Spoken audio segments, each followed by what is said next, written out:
Hi, I'm Damon Frank, and you're listening to The Recovered Life Show, and this is an episode of How I Did It.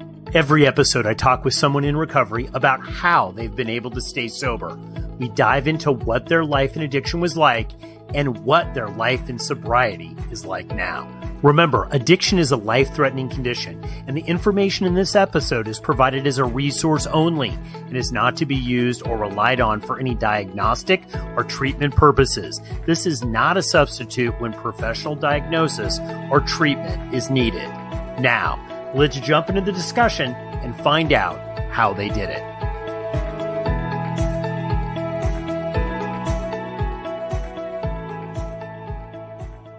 I'd like to welcome you to the show. Why don't we start out by introducing yourself? Tell us your name, what addiction you suffer from, and how long you've been sober. Sorry, my mic cut out there. Again, thank you for having me. My name is Lorayne Michaels, and I am a grateful believer, and I have past struggles with drugs and alcohol, and I have victories over that, and I have been sober for a little over 2 years now. So when you look back, when was the first time that you noticed a problem? Oh my goodness.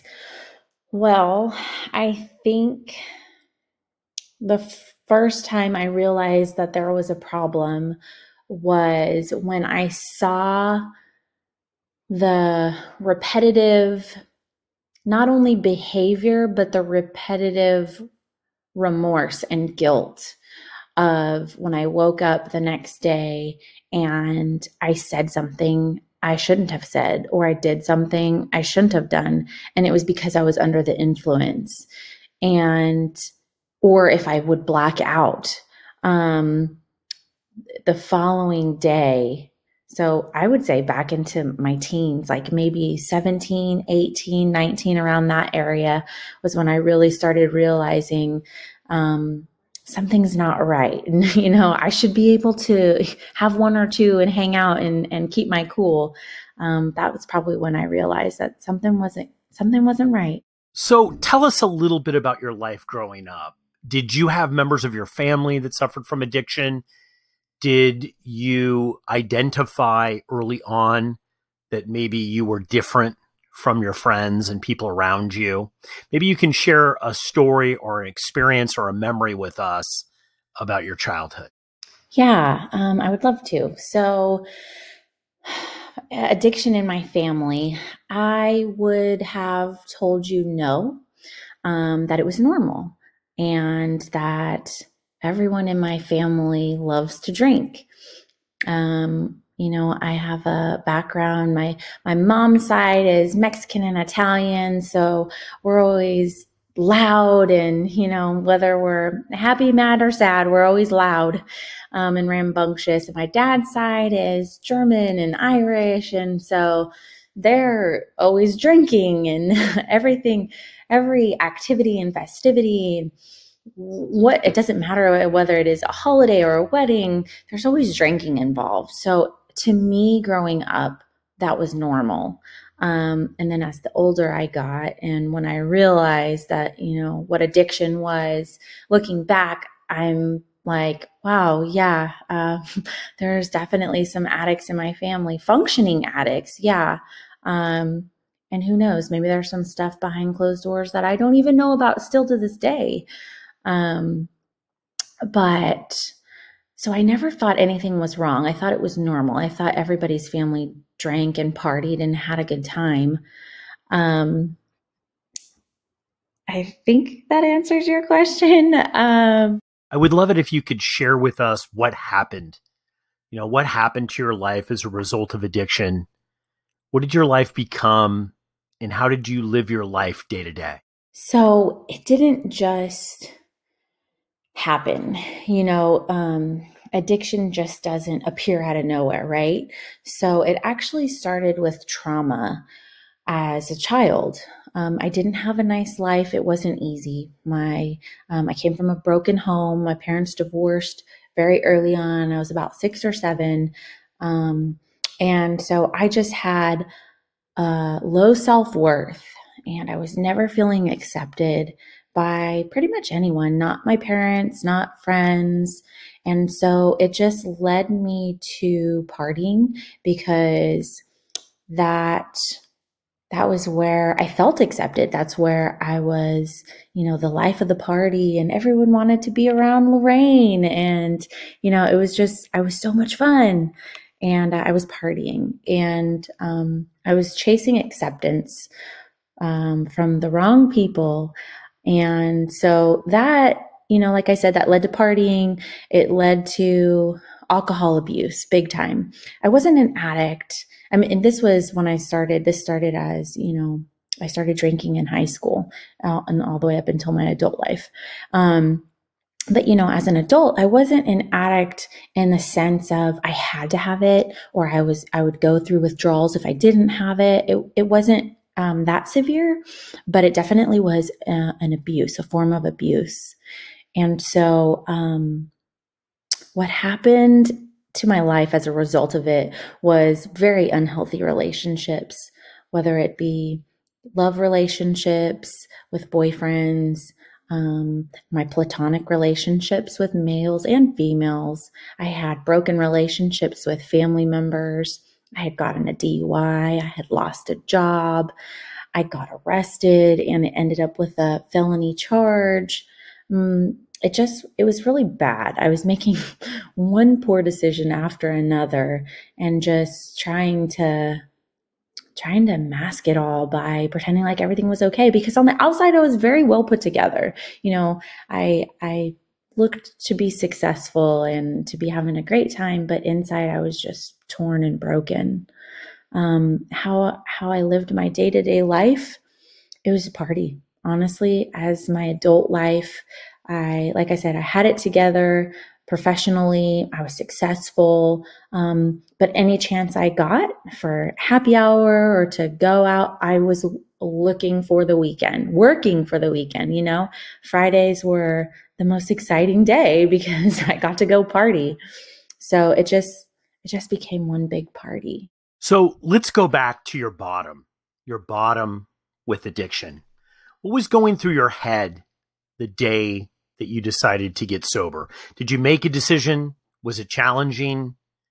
Tell us what you were feeling and why ultimately you made that decision to try to get sober. As far as my bottom goes, I would say when I got arrested and got a felony charge, that would have been my bottom, because it was, essentially the book got thrown at me and I was in a really messed up situation and I took it too far. And so being in jail was the worst experience of my life, but probably the best thing that could have ever happened to me, because it really, it got me back into my faith. And that I found Jesus again, and I really started living my life differently. Now, did I remain sober after that? Because this incident, when I got arrested, was years ago.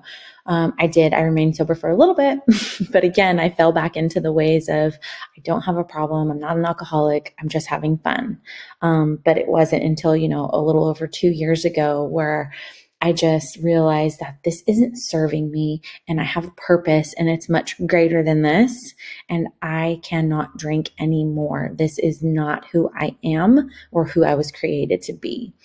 So this final time, it was a matter of me realizing that this doesn't serve me anymore, and it's not who I am, and I have to stop. After you decided to get sober, what did you do? What actions did you take? I'd love it if you could discuss your first month of sobriety. What worked for you? What didn't? Sorry. And also Rick Warren. Rick Warren just recently retired from Saddleback Church. But anyhow, Celebrate Recovery was where I decided to go. That's how I've been able to stick with it. That's how I've been able to remain sober. Celebrate Recovery is an amazing program that is not just for addicts. It's a faith-based program, and you go there and you work on your hurts, habits, and hangups. And some people are there for addiction. Some people are there for anger and depression, overeating.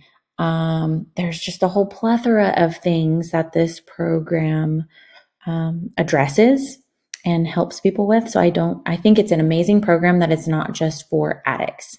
And it has helped me, and it's the only reason why I have been able to remain clean and sober. And I've been able to work on other past hurts, habits, and hangups and other traumas. You build a community, you have accountability, and that's what it takes, because you can't beat it alone, and you can't beat it in isolation. You need the community and the accountability, and the program works if you work it. Oh, wow. What's it like now? Oh my goodness. It's amazing. Life is just so much better. I actually put it in my post that I posted on Instagram about it was my 2-year sober anniversary. It's just so much better. It's so full of life. Life is life. I remember everything. I'm healthier. I've always been a relatively healthy woman. I've always been fit, and I work out, and but it's just so much better being sober, and clear-minded, and I'm just able to fully experience life and fully experience what I was created to do. And my businesses are just flourishing. Relationships are phenomenal. And, I don't walk around with that guilt or shame or regret anymore. I mean, do I mess up? Absolutely. I am a sinner. We all are sinners, but by the grace of God, I continue to grow, and I continue to develop into the leader that I was called to be, and the person and the speaker that I was called to be, the friend. It's just amazing. And I'm just able to do so much more than I ever could have in addiction, or, when you are bound by the sin in the past, and regret. It's so much more freeing. So what's it like now? Now that you're sober, tell us some things that have happened as a result of you being in recovery. Oh, wow. What's it like now? Oh my goodness. It's amazing. Life is just so much better. I actually put it in my post that I posted on Instagram about it was my 2-year sober anniversary. It's just so much better. It's so full of life. Life is life. I remember everything. I'm healthier. I've always been a relatively healthy woman. I've always been fit, and I work out, and but it's just so much better being sober, and clear-minded, and I'm just able to fully experience life and fully experience what I was created to do. And my businesses are just flourishing. Relationships are phenomenal. And, I don't walk around with that guilt or shame or regret anymore. I mean, do I mess up? Absolutely. I am a sinner. We all are sinners, but by the grace of God, I continue to grow, and I continue to develop into the leader that I was called to be, and the person and the speaker that I was called to be, the friend. It's just amazing. And I'm just able to do so much more than I ever could have in addiction, or, when you are bound by the sin in the past, and regret. It's so much more freeing. What would be your advice to someone that is deciding whether they should get sober? Someone might be listening to this right now, and they're on the fence about if they can do it. Should they get sober? Should they try? Maybe they've tried and it hasn't worked. What advice would you give to them? The advice that I would give to someone would be to reach out. Reach out to someone who has been there. Find a Celebrate Recovery. The program, as I said before, it's a faith-based program, but you don't have to be a believer. You don't have to be a Christian. You don't have to know the Bible. You don't have to go to church. It's just come as you are. It is the most welcoming environment. And I've been to other programs. I've been to secular programs. I've been to AA, Al-Anon. I've been to other programs, and there's nothing against them. And some of them work for some people. I'm just telling you what worked for me. And because I've been there, I've been solid in my faith, and I've also been distant in my faith and unsure of, do I really believe? Is there really a God? So I've been there. Trust me. But with Celebrate Recovery, it's just, we call it our forever family, because they are so non-judgmental and they are so welcoming and accepting for who you are and where you are, because we're all in different places in our recovery. We're all in different places in life, and we struggle with many different things. You come in there and someone's struggling with anger, or someone's struggling with pornography. It doesn't matter. And it's just a community that's there because they want to get better in whatever it is that they're struggling with. So the support and the love and the acceptance is unexplainable. And that's what you need. That's what you need. You need the guidance. You need a sponsor. You need accountability partners to help you along, to guide you in the right direction, and to pick you up when you fall, because it's going to happen. Whether you slip up in your sobriety, or you have a bad day and you call someone, you're like, hey, I had a really sucky day and I want to drink. Because I've been there, and you call someone and you just be completely vulnerable. That's the other thing. My advice is to be completely vulnerable and honest with others, but with yourself. And you're going to have those bad days, and it's going to happen, but you can get through it. You most certainly can get through it. That's the most important part, is you'll get there. Keep the conversation going. Join Recovered Life, a community of like-minded people who are looking to live their best recovered lives. Membership is free, and you can apply at recoveredlife.us.